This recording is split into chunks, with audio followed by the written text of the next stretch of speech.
So I wanted to ask you about when the Free Church was still in their old building. Where I met Mommy Yes, in 1962 or something. yes, and that was the little church that when I was a teenager we came to Champion and pastored there in that building. Yeah, Um, but 1980. I wanted to ask you about how that whole thing with getting another building happened and what was that process like, because there were some miracles that happened in that. Yes. Well, that building evidently had been moved from Reed Hill by pioneers, the Ruggles and the Steves and the Lebsacks and the Graffs. They actually moved that building down to Champion Wow. and from east of Vulcan. And they did it with horses. And they dug out a basement and put that building, a school building, on that property. And they, had given generously to see it all happen in those days. And so that served the church for many years. And people grew up there, they were married, they were buried out of that church. And so it had a lot of sentiment and attachment. But when we came in 1980, the church began to grow, and we started that Christian school. And, it went up and down. Several years we were able to use the sanctuary by moving the pews back and piling them up on one end of the auditorium, and then putting up desks and so on. But that soon was inadequate. So we were looking for another building, and suddenly the Mormons decided, as a stake center, Champion had a large building, and I knew of that building and the youth group in that building when I was a boy. Oh. And they had a beautiful gym in there, and they used the floor primarily for dancing or activities like basketball. But that building suddenly became available because they built a brand new, big monster church in town, much bigger than anything that Champion itself would,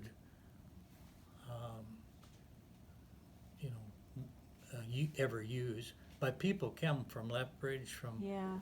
High River, all around it as a stake center. So, with our need for the school and a church, which was also growing, we heard of this building, and they were willing to sell it to us. But that meant leaving all of those memories and all of those commitments and decisions and events that people had treasured up in this other building. And it was very hard for them. And we had to talk and discuss and give rationale for that move. And especially, too, in that some didn't want to buy a Mormon building. Mm-hmm. It just didn't seem appropriate to them. So we talked, I'm sure, over a year or two about this in the church and in the board and in the congregation. And finally, one of the leading farmers in the church stood up one day and he says, I've been here as long as anybody, and I guess I've probably given more than most. And he said, if this is what it'll take to keep this church going and attract young people and their families, I'm willing. I think we should try it. Right. And we won't sell our building, the old building, to anybody else that's going to use it for anything but a church.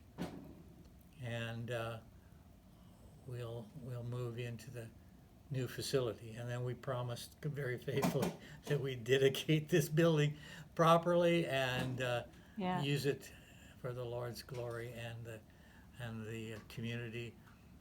And we got a building far better than we could ever have built, and used it for 20 years while I was there, and well, probably 15, and then another 15 after Right. when it continued. Now the Rhinelanders have bought it as the Free Church is closed and kind of merged with the Congregational Church, Yeah. who took that old building that we were only going to sell to people who wanted to have a church, to a congregational denomination that had split off from the United Church and was meeting in the town hall. Mm. And one of their farmers had a vision of how they could expand that and make it a new, modern looking building for enough people to significantly build and grow a church. And so they came up with a plan, and they've renovated it, of course. Yeah. And it has flourished for 30 years. And now, as the Free Church slowly diminished and scattered, a number of people from our Free Church have gone over to the old building, which has been renovated. Yeah. The Rhinelander Mennonite group of evangelicals have needed a building in Champion. They bought the old Mormon church that we bought. Yeah. So it's all coming. It's all being used. Yes, amazingly.